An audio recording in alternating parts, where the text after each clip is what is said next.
Hi, this is Katie. Yes, I did my makeup, but I did not do my hair. This is literally the hair I slept in last night, so you're welcome. In today's video, I'm going to talk all about winter traveling, winter living in your car, winter road trips, winter sleeping in your car.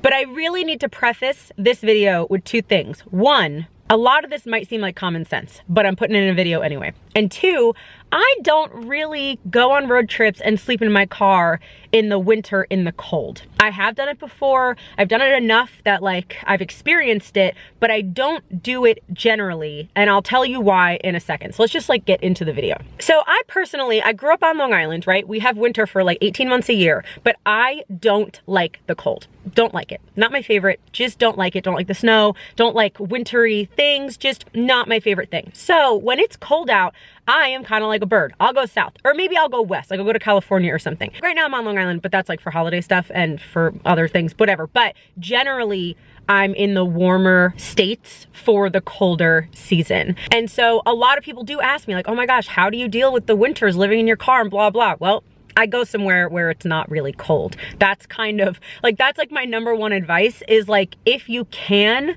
don't sleep in the cold all the time in the winter if you can. Like if you are living in one state and you have to stay there or you prefer to stay there, then yes, I do have some tips for you. But if you are just traveling, maybe don't be in New York in December when it gets down to like 20 degrees at night and you'll literally be freezing in the car. That's like my number one advice.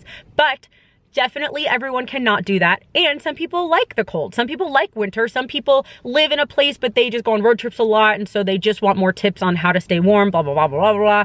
All right, I got some tips. And again, some of these are gonna sound pretty common sense, but I talked to two other people who travel in the winter and they kind of said the same things that I said. And so a lot of it, it's almost kind of like, I feel like living in your car in general is a lot of common sense, but you think it's more difficult than it is because it's something that's so like, that you've never done before, you know? I just realized that the shadows are horrible. How's that?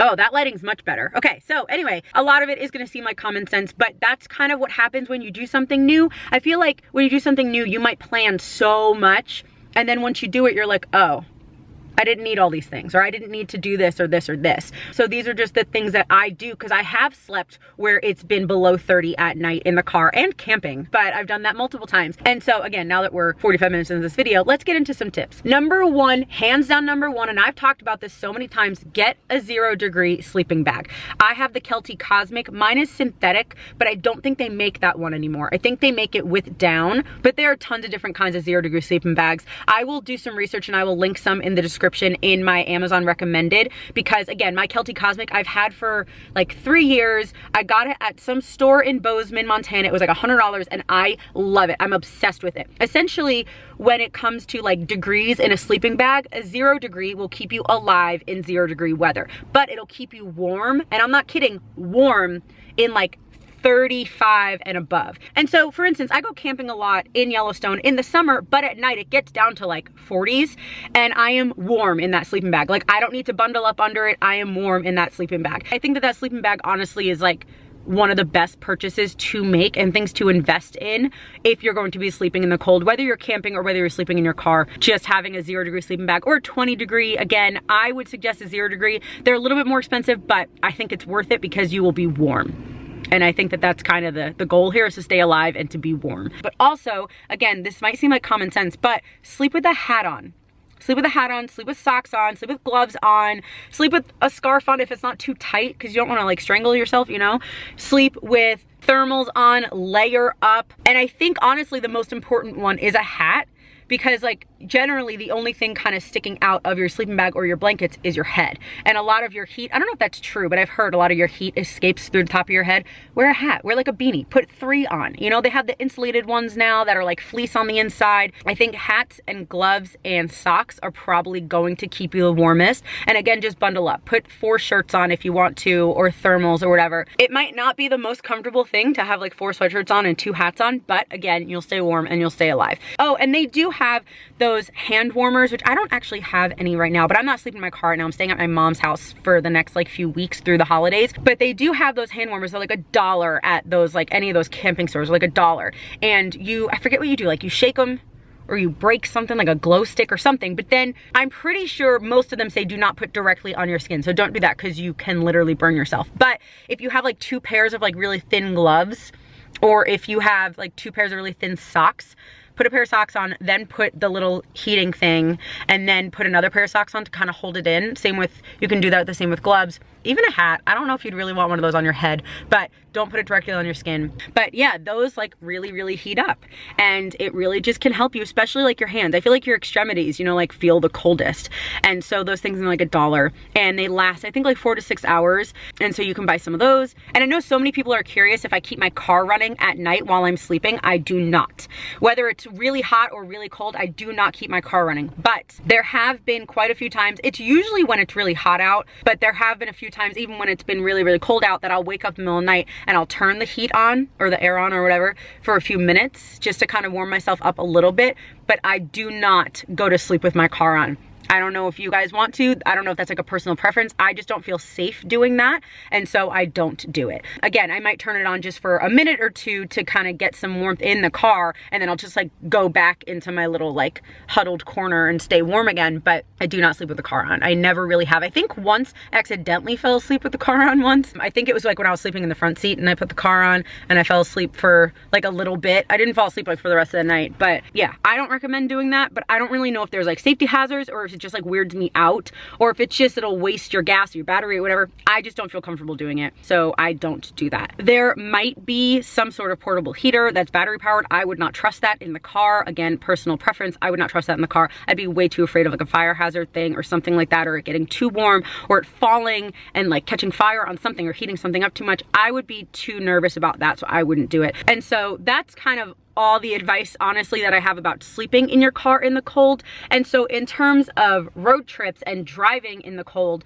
actually one of my friends told me this yesterday, and I didn't know this. I never thought about this, even though I grew up where it's winter all the time. She said that it's important if you're on a road trip in the winter, especially in a place that snows, to bring kitty litter with you, because if your car gets stuck in the snow, you could put the kitty litter on and it'll like give traction to your tires and you'll be able to get out if you're stuck in the snow. I did not know that. It sounds legit, and I trust her opinion on this kind of stuff. She's traveled a lot as well. And so something to get you out of the snow, obviously bring a shovel, you know, bring a little brush and a scraper for your windshield, bring an emergency blanket, one of those little like tinfoil looking emergency blankets, bring just some kind of like extra food and water. Again, this is, I'm gonna say, the same kind of thing mostly in the summer, you know, always have water with you, always have some drinks with you, and always have some food with you, especially in the winter. If you get stuck for some reason, have a bunch of protein bars, have a bunch of things that like will fill you up and like have nutrients, you know, and water. Water is just so insanely important. But then again, just in case you get stuck, flares, things like that. And honestly, maybe in the winter, if it's going to be rough conditions outside, maybe plan a little bit more. You guys know that I don't like planning my trips too much.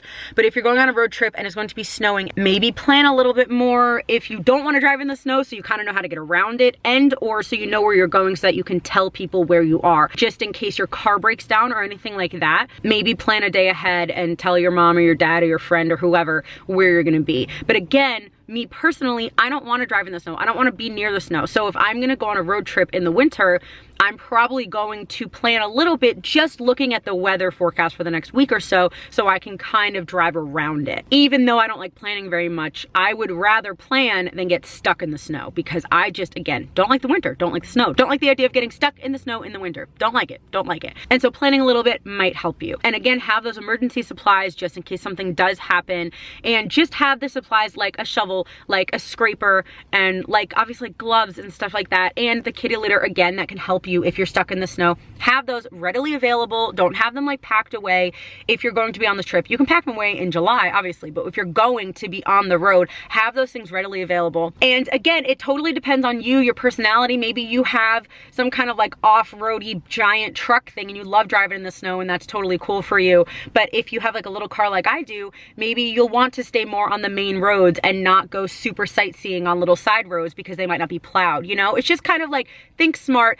a little bit of planning I think will help. Again, I know I told you that most of this is gonna sound like common sense, but I wanna have it in one video so that people who have never done it before just have some idea that it's honestly not much harder than what I'm saying. It's really not much harder than living in a place with snow and having to drive somewhere, or like camping in Yellowstone in July. It's very similar in terms of staying warm and in terms of keeping your car. Oh, obviously, make sure that your car is maintenance. Make sure that you have tread on your tires. Make sure that you have oil, all that kind of stuff.